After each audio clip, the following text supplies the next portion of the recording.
சிலந்தி ஆற்றின் குறுக்கே கேரள அரசு தடுப்பணை கட்டும் விவகாரத்தில் காவிரி தீர்ப்பை மீறி கேரளாவோ கர்நாடகாவோ செயல்பட முயற்சித்தால் எதிர்ப்போம் என அமைச்சர் துரைமுருகன் தெரிவித்துள்ளார்.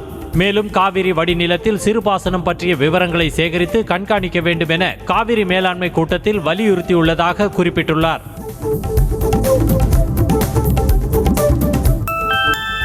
காவிரி மட்டுமல்ல, பல்வேறு பிரச்சனைகளில் கள்ள மௌனம் காப்பது எதிர்க்கட்சி தலைவர் எடப்பாடி பழனிசாமிக்கு கைவந்த கலை என்று அமைச்சர் துரைமுருகன் விமர்சித்துள்ளார். இது தொடர்பாக அவர் வெளியிட்டுள்ள அறிக்கையில் தமிழ்நாட்டிற்கு கிடைத்த நீர் உரிமையில் 14.75 TMC தண்ணீரை கள்ள மௌனம் சாதித்து தாரை வார்த்தது EPS தான் என குற்றம் சாட்டினார்.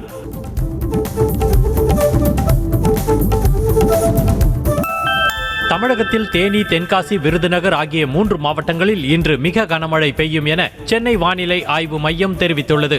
இது தவிர கன்னியாகுமரி, நெல்லை, திண்டுக்கல், மதுரை, திருப்பூர், கோவை உள்ளிட்ட 13 மாவட்டங்களில் கனமழை பெய்ய வாய்ப்பிருப்பதாகவும் கூறப்பட்டுள்ளது. சென்னையின் பல்வேறு பகுதிகளில் அதிகாலை பெய்த சாரல் மழையால் வெப்பம் தணிந்து இதமான சூழல் நிலவியது. ஏற்கனவே மழைக்கு வாய்ப்புள்ளதாக வானிலை ஆய்வு மையம் அறிவுறுத்திய நிலையில் சென்னை, எழும்பூர் மற்றும் அதன் சுற்றுவட்டார பகுதிகளில் காற்றுடன் சாரல் மழை பெய்தது.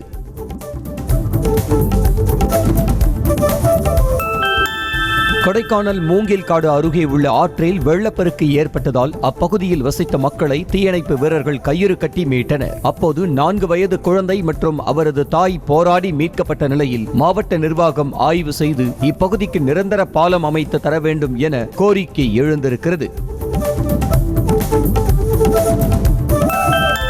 திருச்சி மாவட்டம் மண்ணச்சநல்லூர் பகுதியில் பெய்த கனமழை காரணமாக காந்தி சிலை அருகே உள்ள சாலையில் வீடுகளுக்குள் தண்ணீர் புகுந்ததால் பொருட்கள் சேதமடைந்ததாக பெண் ஒருவர் கண்ணீர் விட்டு அழுதார். மேலும் வீடுகளுக்குள் தேள் உள்ளிட்ட விஷ ஜந்துக்கள் புகுந்த நிலையில் குழந்தைகளை வைத்திருந்தவர்கள் கடும் அவதியடைந்தனர்.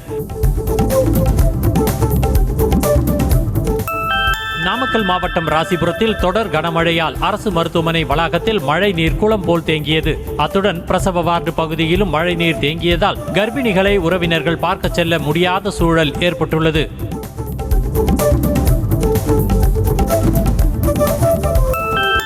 கன்னியாகுமரி மாவட்டத்தில் தொடர்ந்து மழை பெய்து வரும் நிலையில் வெள்ள பாதிப்புகள் ஏற்பட வாய்ப்புள்ளதாக கருதப்படும் பகுதிகளில் ஆட்சியர் ஸ்ரீதர் நேரில் ஆய்வு செய்தார். மேலும் முன்னேற்பாடு பணிகள் குறித்து வருவாய்த்துறை அதிகாரிகளுடன் ஆட்சியர் ஆலோசனை மேற்கொண்டார்.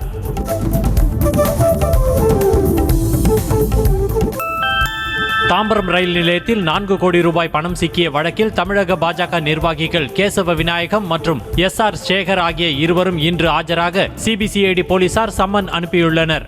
இந்த வழக்கை விசாரித்து வரும் CBCID போலீசார் ஏற்கனவே பணத்தை எடுத்து சென்றவர்களிடம் விசாரணை மேற்கொண்டனர் என்பது குறிப்பிடத்தக்கது.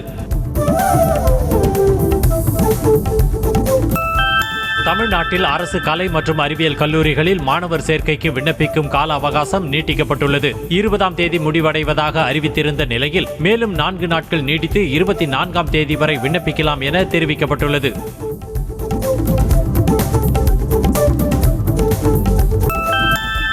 பாஜக மற்றும் RSS-ஐ சார்ந்தவர்கள் ஜனநாயகத்தின் மீது நம்பிக்கையற்றவர்கள் என தமிழ்நாடு காங்கிரஸ் கமிட்டி தலைவர் செல்வ பெருந்தகை தெரிவித்துள்ளார். அத்துடன் ஜாதி, மதம், மொழி, வெறுப்பு, அரசியல் போன்ற சகதிகளில் பிரதமர் மோடி மூழ்கி இருப்பதாகவும் அவர் விமர்சித்தார்.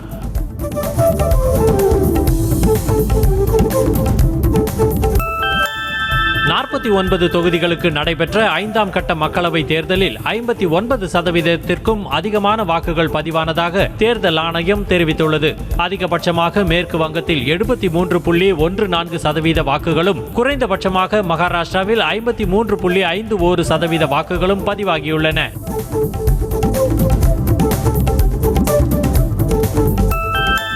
பீகார் மாநிலம் பாட்னாவில் பிரதமர் மோடி ரோடு ஷோ நடத்தினார். காரில் அமர்ந்தவாறே பொதுமக்களை நோக்கி கையசைத்த பிரதமர் மோடிக்கு சாலையின் இருபுறங்களிலும் திரண்டு நின்ற பாஜக தொண்டர்கள் கரகோஷங்களை எழுப்பி உற்சாக வரவேற்பு கொடுத்தனர்.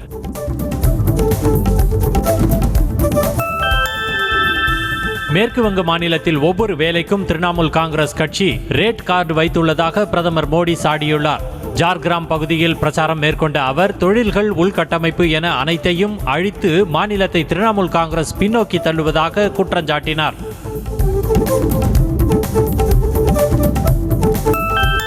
நாடு முழுவதும் மாற்றத்திற்கான புயல் வீசுவதாக காங்கிரஸ் எம்பி ராகுல் காந்தி தெரிவித்திருக்கிறார். இது தொடர்பாக எக்ஸ் பக்கத்தில் அவர் வெளியிட்டிருக்கும் பதிவில், அரசியல் சாசனத்தையும் ஜனநாயகத்தையும் காக்க மக்கள் பாஜகவை தோற்கடிப்பார்கள் என்பது 4 கட்ட தேர்தல் வாக்குப்பதிவு தெளிவாக்கியிருப்பதாக குறிப்பிட்டுள்ளார். சிறையில் இருந்தபோது தனக்கு வழங்கப்பட வேண்டிய சர்க்கரை நோய் மருந்துகளை 15 நாட்களுக்கு பாஜக நிறுத்தி வைத்ததாக டெல்லி முதலமைச்சர் அரவிந்த் கெஜ்ரிவால் புகார் தெரிவித்தார். டெல்லி ஜங்புராவில் பிரச்சாரம் மேற்கொண்ட அவர் ஆம் ஆத்மி தலைவர்கள் அனைவரையும் சிறையில் அடைக்க பிரதமர் முயற்சிப்பதாக குற்றம் சாட்டினார். மக்களவை தேர்தலுக்கு பிறகு பைனாகுலரை வைத்து தேடி பார்த்தாலும் கூட காங்கிரஸ் கட்சியை பார்க்க முடியாது என மத்திய அமைச்சர் அமித்ஷா கடுமையாக விமர்சித்துள்ளார். ஹரியானா மாநிலம் ஹிசார் பகுதியில் பரப்புரை மேற்கொண்ட அவர் காங்கிரஸ் கூட்டணி 40 இடங்களை கூட தாண்டாது என்றார். பாஜக வெளியிட்ட அவதூறு தேர்தல் விளம்பரம் குறித்து நடவடிக்கை எடுப்பதில் இந்திய தேர்தல் ஆணையம் பெரும் தோல்வி அடைந்துவிட்டதாக கொல்கத்தா உயர்நீதிமன்றம் அதிருப்தி தெரிவித்துள்ளது. அதோடு மறு உத்தரவு வரும் வரை திரிணாமுல் காங்கிரஸ் குறித்து எவ்வித அவதூறு விளம்பரங்களையும் வெளியிடக்கூடாது என பாஜகவுக்கு தடை விதித்தது. டெல்லி மால்வியா நகரில் பாஜக வேட்பாளரை ஆதரித்து அக்கட்சியின் தேசிய தலைவர் JP நட்டா ரோட் ஷோ நடத்தினார். அப்போது பேட்டியளித்த அவர் MP சுவாதி மாலிவால் விவகாரத்தில் ஆம் ஆத்மி தலைவர் அரவிந்த் கெஜ்ரிவால் மௌனம் காத்து வருவதன் மூலம் அவரின் இரட்டை வேடம் மக்களுக்கு தெரிய வந்துள்ளதாக சாடினார்.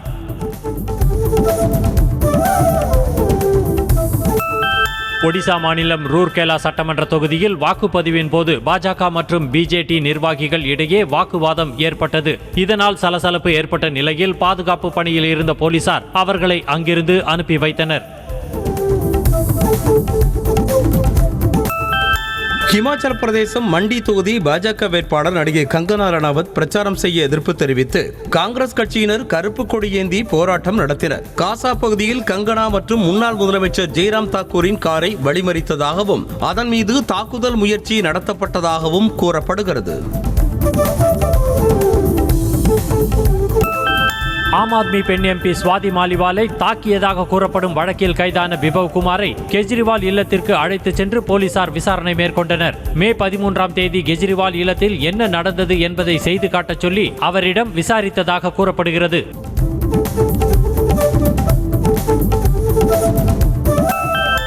டெல்லி மதுபான கொள்கை முறைகேடு வழக்கில் சிறையில் உள்ள முன்னாள் துணை முதலமைச்சர் மணிஷ் சிசோடியாவின் ஜாமீன் மனு மீது டெல்லி உயர்நீதிமன்றம் இன்று தீர்ப்பளிக்கிறது.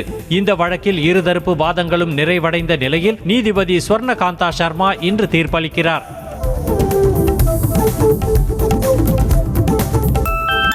பாஜக தலைமையகம் நோக்கி ஆர்ப்பாட்டம் நடத்திய டெல்லி முதலமைச்சர் அரவிந்த் கெஜ்ரிவால் உள்ளிட்ட ஆம் ஆத்மி தலைவர்கள் மீது டெல்லி காவல்துறை வழக்கு பதிவு செய்துள்ளது. உரிய அனுமதியின்றி போராட்டம் நடத்தி போக்குவரத்துக்கு பாதிப்பு ஏற்படுத்தியதாக அவர்கள் மீது வழக்கு பதிவு செய்யப்பட்டுள்ளது.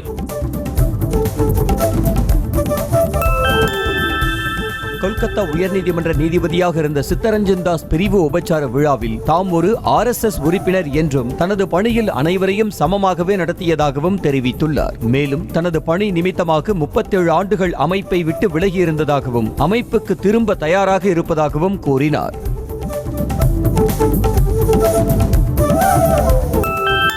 கர்நாடகாவில் காங்கிரஸ் ஆட்சி வந்து ஓராண்டு நிறைவடைந்த நிலையில் அம்மாநில முதலமைச்சர் சித்தராமையாவை நேரில் சந்தித்து துணை முதலமைச்சர் TK சிவகுமார் சால்வை அணிவித்து வாழ்த்து தெரிவித்துள்ளார். மேலும் பல அரசியல் கட்சி தலைவர்களும் முதல்வருக்கு வாழ்த்து தெரிவித்தனர். அதிமுகவுக்குள் பிளவு இருப்பது போன்ற பிம்பத்தை உருவாக்க எதிர்க்கட்சிகள் முயற்சிப்பதாக முன்னாள் அமைச்சர் SP வேலுமணி தெரிவித்தார். கோவை விமான நிலையத்தில் செய்தியாளர்களை சந்தித்த SP வேலுமணி எடப்பாடி பழனிசாமிக்கும் தனக்கும் இடையே எந்தவித கருத்து வேறுபாடும் இல்லை என்று விளக்கமளித்தார். தென் மாநிலங்கள் மட்டுமில்லாமல் வட மாநிலங்களிலும் பாஜகவிற்கு எதிரான மனநிலை மக்கள் மத்தியில் உருவாகியுள்ளதாக மார்க்சிஸ்ட் கம்யூனிஸ்ட் கட்சியின் தலைமை குழு உறுப்பினர் G. ராமகிருஷ்ணன் தெரிவித்துள்ளார். சென்னையில் செய்தியாளர்களிடம் பேசிய அவர் தேர்தல் ஆணையம் முடங்கி கிடப்பதாக விமர்சித்துள்ளார்.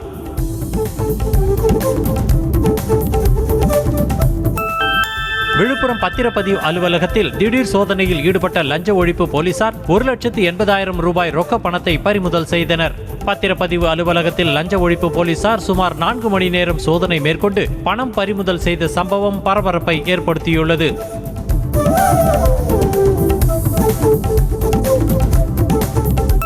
சென்னையில் மாட்டுத் தொழுவங்களுக்கு லைசென்ஸ் பெறுவது கட்டாயம் என்ற புதிய விதியை ஜூன் மாதம் முதல் நடைமுறைப்படுத்த மாநகராட்சி திட்டமிட்டு வருவதாக தகவல் வெளியாகியுள்ளது. கால்நடை உரிமையாளர்கள் மாநகராட்சி மண்டல அலுவலகத்தில் விண்ணப்பித்து உரிமம் பெறலாம் என கூறப்படுகிறது. சென்னை ஈக்காட்டுத்தாங்கல் மெட்ரோ ரயில் நிலையம் அருகே நடைபாதையில் அமர்ந்து கொண்டிருந்தவர்கள் மீது ஆசிட் வீசி சென்றதாக கூறப்படும் நபரை போலீசார் கைது செய்தனர். இதில் 6 பேருக்கு காயம் ஏற்பட்ட நிலையில் அந்த நபர் பயன்படுத்தியது ஆசிட் ரக திரவம் அல்ல என்றும் அமோனியம் சொல்யூஷன் எனவும் போலீசார் விளக்கம் அளித்துள்ளனர்.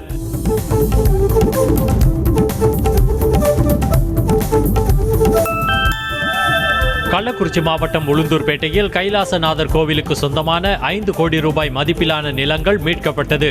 புதிதாக பொறுப்பேற்றுக் கொண்ட அறங்காவலர் குழுவினர் இந்து சமய அறநிலைத்துறை அதிகாரிகளுடன் சேர்ந்து கோவிலுக்கு சொந்தமான இடங்களில் அளவீடு செய்து மீட்டு வருகின்றனர்.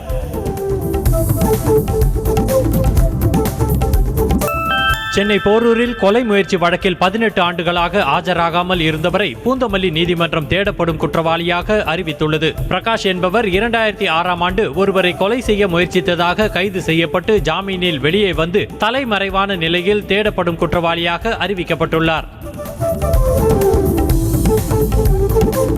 மதுரையில் அங்கீகரிக்கப்பட்ட குழந்தைகள் தத்தெடுப்பு மையத்தில் உள்ள 55 குழந்தைகளுக்கு பிறப்பு சான்றிதழ் வழங்க உயர்நீதிமன்ற மதுரை கிளை உத்தரவிட்டுள்ளது. முறையான ஆவணங்களுடன் விண்ணப்பிக்கும் நிலையில் மாநகராட்சி நிர்வாகம் விரைவாக சான்றிதழை வழங்க வேண்டும் எனவும் அறிவுறுத்தியுள்ளது.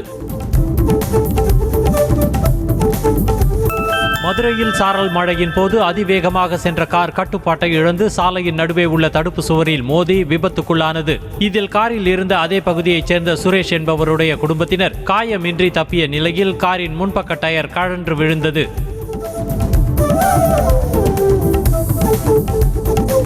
வேலூர் மாவட்டம் தொன்னம்பாறை பகுதியில் வீட்டின் தூண் இடிந்து விழுந்து 10 வயது சிறுமி உயிரிழந்த சம்பவம் சோகத்தை ஏற்படுத்தியுள்ளது. வீட்டின் பழைய தூணில் ஊஞ்சல் கட்டி சிறுமி விளையாடிக் கொண்டிருந்த போது எதிர்பாராத விதமாக தூண் இடிந்து விழுந்தது.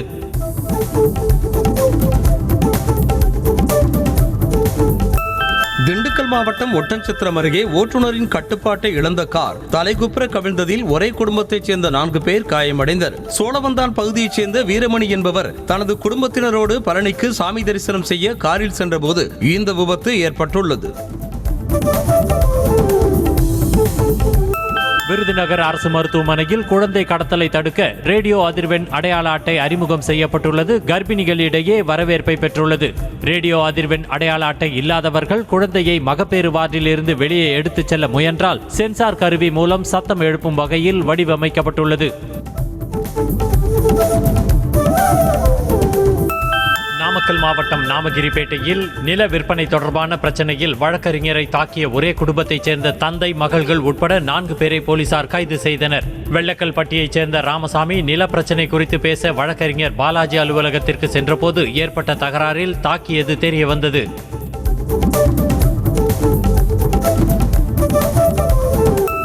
கிருஷ்ணகிரி மாவட்டம் சின்னட்டி கிராமத்தில் விவசாயி ஒருவருக்கு மின் கட்டணமாக 8,75,000 ரூபாய் செலுத்துமாறு வந்த குறுஞ்செய்தி அதிர்ச்சியை ஏற்படுத்தியுள்ளது.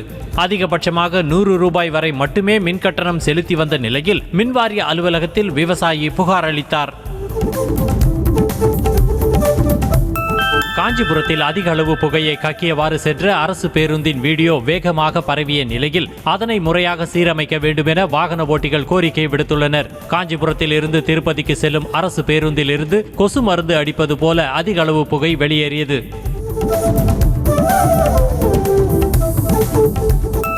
திருவள்ளூர் மாவட்டம் வெங்கல் அருகே போக்குவரத்திற்கு இடையூறாக சவுடு மண் அள்ளிக்கொண்டு சென்ற லாரிகளை பொதுமக்கள் தடுத்து நிறுத்தி வாக்குவாதத்தில் ஈடுபட்டனர். இந்த லாரிகளால் ஆட்டோ மற்றும் இருசக்கர வாகனங்களில் மருத்துவமனை, பள்ளி, கல்லூரி செல்பவர்கள் கடும் சிரமத்தை சந்திப்பதாக புகார் தெரிவிக்கின்றனர். திருவாரூர் மாவட்டம் திருத்துறைப்பூண்டி அருகே இருசக்கர வாகனம் மீது கார் உரசி சென்றதில் இளைஞர்கள் தூக்கி வீசப்பட்டதன் நெஞ்சை பதற வைக்கும் சிசிடிவி காட்சிகள் வெளியாகியுள்ளன. இருசக்கர வாகனத்தில் சென்ற 2 இளைஞர்களும் படுகாயங்களுடன் சிகிச்சை பெற்று வருகின்றனர்.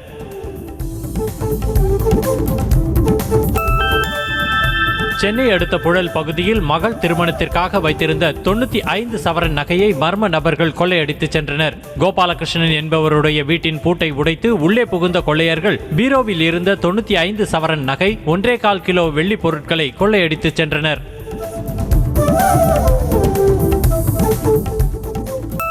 ஈரோடு குமரன்கோட்டை பகுதியில் உள்ள செல்வம் நகரில் அடுத்தடுத்து 2 வீடுகளுக்குள் புகுந்த மர்ம நபர்கள் 38 சவரன் நகை, வெள்ளி பொருட்கள் மற்றும் செல்போனை கொள்ளையடித்து சென்றுள்ளனர்.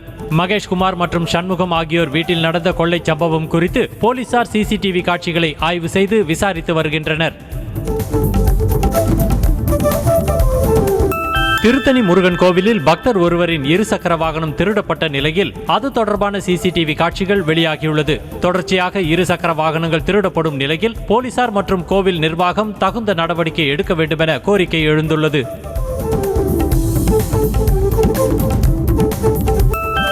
புதுக்கோட்டை மாவட்டம் ஆலங்குடி அருகே கோவில் திருவிழா தொடர்பாக வட்டாட்சியர் அலுவலகத்திற்கு மனு அளிக்க வந்த பெண்கள் 3 மணி நேரமாக வட்டாட்சியர் வராத ஆத்திரத்தில் அங்கேயே அமர்ந்து போராட்டத்தில் ஈடுபட்டனர். கொத்தமங்கலம் முத்துமாரியம்மன் கோவில் திருவிழாவில் ஒரு தரப்பினரை மட்டும் புறக்கணித்ததாக கூறப்படுகிறது. திருச்சி மாவட்டம் காட்டுப்புத்தூர் அருகே குலதெய்வ கோவிலுக்கு சென்றுவிட்டு வீடு திரும்பிய லோடு வேன் மரத்தின் மீது மோதி விபத்துக்குள்ளானது.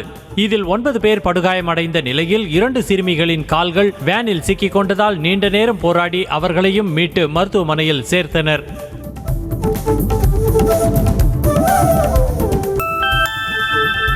திருவண்ணாமலை மாவட்டம் செய்யாறில் அரசு பேருந்தில் தவறவிட்ட 3 சவரன் நகையை உரியவரிடம் ஒப்படைத்த நடத்துனருக்கு பாராட்டுக்கள் குவிந்து வருகிறது. ஆரணிக்கு சென்ற பயணி ஒருவர் தனது 3 சவரன் நகையை பேருந்திலேயே தவறவிட்டு சென்ற நிலையில் அதனை நடத்துனர் மீட்டு உரியவரிடம் ஒப்படைத்தார். நிலப்பிரச்சனையில் காவல்துறையினர் ஒருதலை பட்சமாக செயல்படுகிறார்கள் என்ற மத்திய பாதுகாப்பு படை காவலரின் குற்றச்சாட்டுக்கு திருப்பத்தூர் காவல்துறையினர் மறுப்பு தெரிவித்துள்ளனர். தனது சித்தப்பா அளித்த பொய்யான புகாரில் எனது தந்தை போலீசாரால் கைது செய்யப்பட்டிருப்பதாக மத்திய பாதுகாப்பு படை பெண் காவலர் குற்றம் சாட்டியிருந்தார். திருப்பத்தூர் மாவட்டம் சண்டியூர் பகுதி தேசிய நெடுஞ்சாலையில் ஒரே நாளில் 2 விபத்துகள் அரங்கேறியுள்ளன. திம்மம்பேட்டை நோக்கி சென்ற அரசு பேருந்துக்கு பின்னால் நெமிலி பகுதியில் இருந்து வந்த கார் மோதியது. அதேபோல் சென்னை நோக்கி சென்ற அரசு பேருந்து மீது மற்றொரு கார் மோதியது.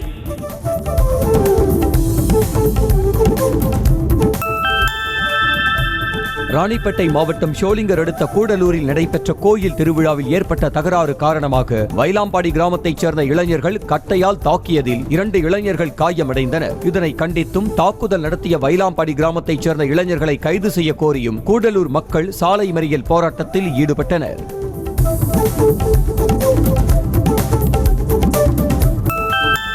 தென்காசி மாவட்டம் நவாச்சாலை பகுதியில் உள்ள டாஸ்மாகில் வாங்கிய மதுவில் ஈ மற்றும் எறும்பு கிடந்த சம்பவம் அதிர்ச்சியை ஏற்படுத்தியுள்ளது.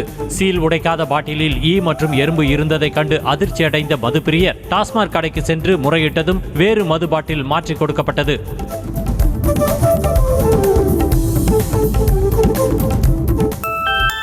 திருப்பத்தூர் மாவட்டம் ஆம்பூர் அருகே தேனீக்கள் கொட்டியதில் ஒருவர் உயிரிழந்தார். காரப்பட்டு கிராமத்தைச் சேர்ந்த சிவக்குமார் என்பவர் நண்பர்களுடன் அருவா மலை பகுதியில் குளிக்கச் சென்றபோது பாறை இடுக்குகளில் இருந்த தேனடையை எடுத்துள்ளனர். அப்போது அவர்களை தேனீக்கள் கொட்டியுள்ளது.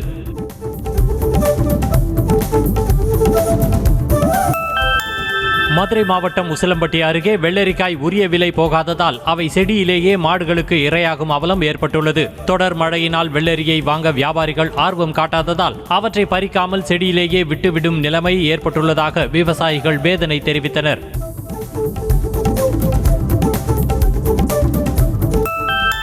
மதுரையில் முன்னாள் கல்லூரி மாணவர்கள் 20 ஆண்டுகளுக்கு பின்னர் ஒன்றாக தனியார் மண்டபத்தில் சந்தித்து பழைய கல்லூரி நினைவுகளை பகிர்ந்து கொண்டனர். மேலும் கேக் வெட்டி கொண்டாடியதோடு அனைவரும் சேர்ந்து புகைப்படம் எடுத்துக்கொண்டனர்.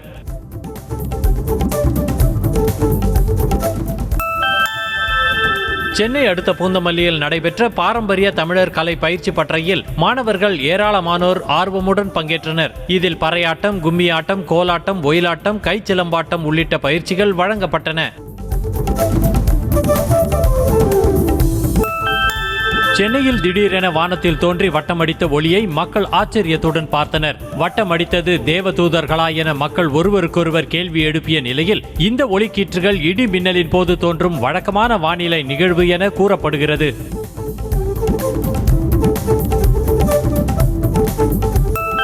புற்றுநோய் பாதிப்பால் கடந்த 13ஆம் தேதி உயிரிழந்த பீகார் முன்னாள் துணை முதலமைச்சர் சுஷில் குமாரின் இல்லத்திற்கு நேரில் சென்று அவரது உருவப்படத்திற்கு பிரதமர் மோடி அஞ்சலி செலுத்தினார். பாட்னாவில் உள்ள சுஷில் குமாரின் வீட்டிற்கு சென்ற பிரதமர் மோடி அவரின் குடும்பத்திற்கு ஆறுதல் தெரிவித்தார். பெங்களூருவில் சன்செட் டு சன்ரைஸ் என்ற பெயரில் பிறந்தநாள் பார்ட்டி நடந்த பண்ணை வீட்டில் பெருமளவில் போதைப் பொருட்கள் பறிமுதல் செய்யப்பட்ட சம்பவம் பரபரப்பை ஏற்படுத்தியுள்ளது. மத்திய குற்றப்பிரிவு போலீசார் நடத்திய அதிரடி சோதனையில் தெலுங்கு நடிகர், நடிகைகள், மென்பொறியாளர்கள் என பலர் சிக்கியிருப்பதாக கூறப்படுகிறது.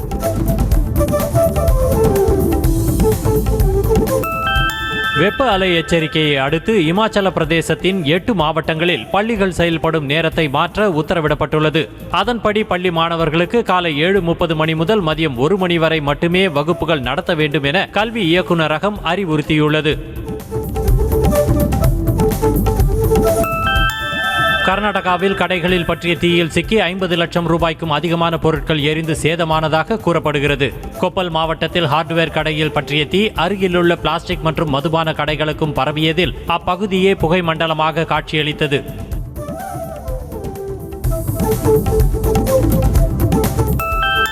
தெலுங்கானா மாநிலம் ஐதராபாத்தில் உள்ள அடுக்குமாடி குடியிருப்பில் சுடிதார் அணிந்து வந்த 2 கொள்ளையர்கள் 12 சவரன் நகை மற்றும் 1 லட்சம் ரூபாய் பணத்தை கொள்ளையடித்து சென்ற சிசிடிவி காட்சிகள் வெளியாகியுள்ளது.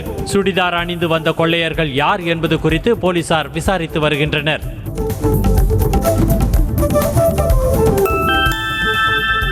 உத்தரகாண்ட் மாநிலம் ஹரித்வார் பகுதியில் உள்ள கேகேஜி இண்டஸ்ட்ரீஸ் தொழிற்சாலையில் பயங்கர தீ விபத்து ஏற்பட்டது. தீயணைப்புத்துறை வீரர்கள் பல மணி நேரமாக போராடி தீயை அணைத்தனர். இருப்பினும் தொழிற்சாலையில் இருந்த பொருட்கள் அனைத்தும் தீயில் கருகி சேதமடைந்தன.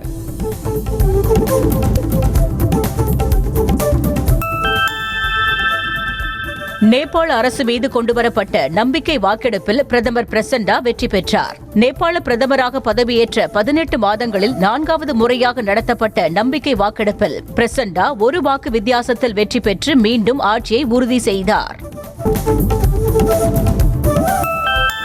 நடப்பு ஐபிஎல் கிரிக்கெட் தொடரில் இன்று நடைபெறும் முதல் குவாலிஃபயர் போட்டியில் Kolkata night Riders, Sunrisers Hyderabad அணிகள் பல பரீட்சை நடத்துகின்றன.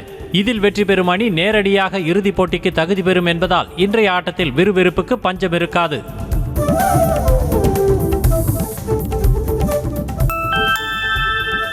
கால் தசைநார் வலி அறுவை சிகிச்சைக்காக கிரிக்கெட் ஜாம்பவான் தோனி லண்டன் செல்ல உள்ளதாக தகவல் வெளியாகியுள்ளது. காயத்தின் தன்மையை பொறுத்து சென்னை சூப்பர் கிங்ஸ் அணிக்காக அடுத்த ஆண்டு விளையாடுவது குறித்து தோனி முடிவெடுப்பார் என்றும் கூறப்படுகிறது.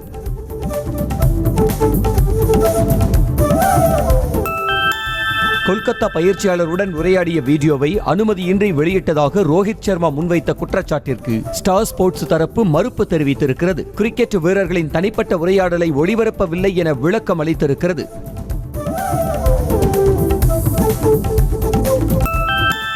சென்னை பெங்களூரு இடையேயான ஐபிஎல் போட்டிக்கு பிறகு சென்னை அணியின் ட்ரெஸ்ஸிங் ரூமிற்கு சென்று தோனியை முன்னாள் கிரிக்கெட் வீரர் கிறிஸ் கெயில் சந்தித்து பேசியுள்ளார்.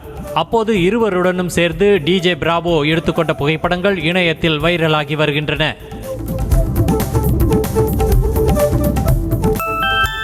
பிரீமியர் லீக் கால்பந்து தொடரில் அதிக கோல்கள் அடித்த மான்செஸ்டர் சிட்டி வீரர் எர்லிங் ஹாலண்ட் கோல்டன் பூட்டை வென்றுள்ளார். இத்தொடரில் மொத்தம் 27 கோல் அடித்துள்ள அவர் கடந்த ஆண்டும் அதிக கோல்கள் அடித்து கோல்டன் பூட்டை பெற்றிருந்தார் என்பது குறிப்பிடத்தக்கது. விஜயின் 69வது படத்தில் அவருக்கு ஜோடியாக நடிக்க அபர்ணா பாலமுரளியிடம் படக்குழு பேசி வருவதாக தகவல் வெளியாகியுள்ளது. சூரரை போற்று படத்தில் சிறப்பாக நடித்து தேசிய விருது பெற்ற நிலையில் தனுஷின் ராயன் படத்திலும் அபர்ணா பாலமுரளி நடித்து வருகிறார் என்பது குறிப்பிடத்தக்கது. ரஞ்சித் இயக்கத்தில் விக்ரம் நடித்துள்ள தங்கலான் திரைப்படம் ஜூன் 20ஆம் தேதி வெளியாக உள்ளதாக தகவல் வெளியாகியுள்ளது. இப்படத்தின் படப்பிடிப்பு நிறைவடைந்து பல மாதங்களான நிலையில் ஜூன் 20ஆம் தேதி படத்தை வெளியிட படக்குழு திட்டமிட்டுள்ளதாக கூறப்படுகிறது. விஜய் ஆண்டனி நடிப்பில் உருவாகியுள்ள மழை பிடிக்காத மனிதன் என்ற படத்தின் டீசர் வரும் 29ஆம் தேதி வெளியாகும் என்று படக்குழு போஸ்டர் வெளியிட்டு அறிவித்துள்ளது. விஜய் மில்டன் எழுதி இயக்கியுள்ள இப்படத்தில் சரத்குமார் ஒரு முக்கிய கதாபாத்திரத்தில் நடித்துள்ளார். மகாராஷ்டிரா மாநிலம் மும்பையில் வாக்களிக்க சென்ற போது ரசிகர்களுடன் நடிகை ஐஸ்வர்யா ராய் கலந்துரையாடிய வீடியோ இணையத்தில் வேகமாக பரவி வருகிறது. வாக்களிப்பதற்காக வரிசையில் நின்றிருந்த ஐஸ்வர்யா ராயுடன் உரையாடி ரசிகர்கள் மகிழ்ந்தனர்.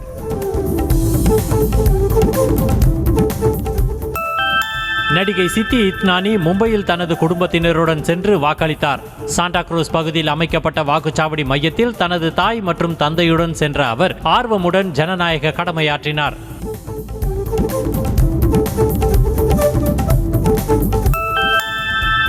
ஸ்விக்கி ஊழியர் ஒருவர் உணவு டெலிவரி செய்ய சென்றபோது எதிரே நடிகை டாப்சி வந்தும் அவரை சற்றும் கண்டுகொள்ளாமல் தனது பணியை செய்த வீடியோ இணையத்தில் வைரலாகியுள்ளது. பிரபல நடிகை எதிரே வந்தும் கடமை தவறாத ஸ்விக்கி ஊழியருக்கு பாராட்டுகள் குவிந்து வருகிறது. உத்தரப்பிரதேச மாநிலம் வாரணாசியில் நடிகை ஜான்வி கபூர் கங்கா ஆரத்தி எடுத்து வழிபாடு நடத்தினார். பக்தியுடன் கையில் தீபாராதனை தட்டை கையில் ஏந்தி கங்கைக்கு ஆரத்தி எடுத்தார். அப்போது நடிகர் ராஜ்குமார் ராவ் உள்ளிட்ட பலர் உடன் இருந்தனர்.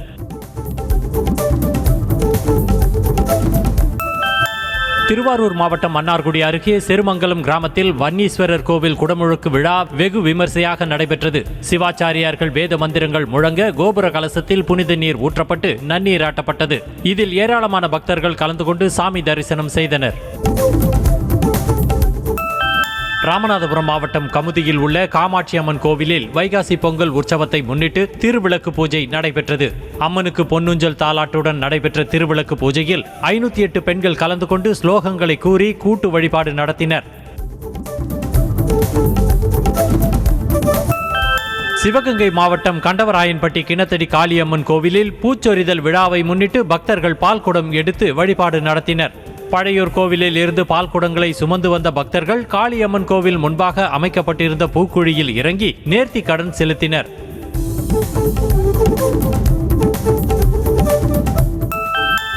மயிலாடுதுறை தர்மபுரம் ஆதீனத்தில் லக்கிமணி என்ற பெண் யானை இசைக்கு ஏற்ப தலையாட்டி நடனமாடியதை பக்தர்கள் கண்டு ரசித்தனர். தர்மபுரம் ஆதீனத்தில் உள்ள பிரம்மபுரீஸ்வரர் கோவிலில் 20 லட்சம் ரூபாய் மதிப்பீட்டில் யானை கொட்டகை கட்டப்பட்ட நிலையில் அதனை பெண் யானையை வைத்து தர்மபுரம் ஆதீனம் திறந்து வைத்தார்.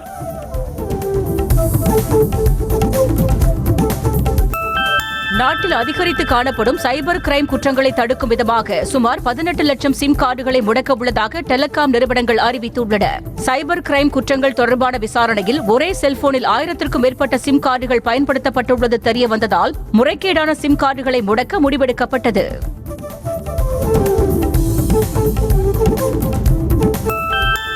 HMT நிறுவனம் உருவாக்கி வரும் புதிய ஸ்மார்ட் போனின் புகைப்படங்கள் இணையத்தில் வெளியாகியுள்ளன. அதன்படி தோற்றத்தில் நோக்கியாவின் லூமியா சீரீஸ் போன்றே காட்சியளிக்கிறது. மேலும் புதிய மாடல் ஸ்மார்ட் போன் வரும் ஜூலை மாதத்தில் வெளியாகலாம் என்று கூறப்படுகிறது.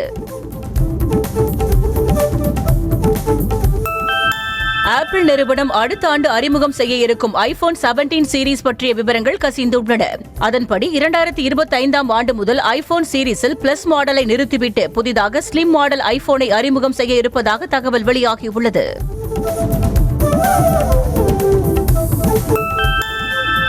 கியா இந்தியா நிறுவனம் புதிதாக காரை லீஸுக்கு விடும் திட்டத்தை இந்தியாவில் அறிமுகம் செய்திருக்கிறது. கார்களின் வாடகை மாதம் 21,900 ரூபாய் என துவங்கி அதிகபட்சம் 28,800 ரூபாய் வரை வசூலிக்கப்படுகிறது. ஒரு பயனர் ஒரு காரை 5 வருடங்கள் வரை லீஸுக்கு எடுக்கலாம் எனவும் அறிவிக்கப்பட்டுள்ளது.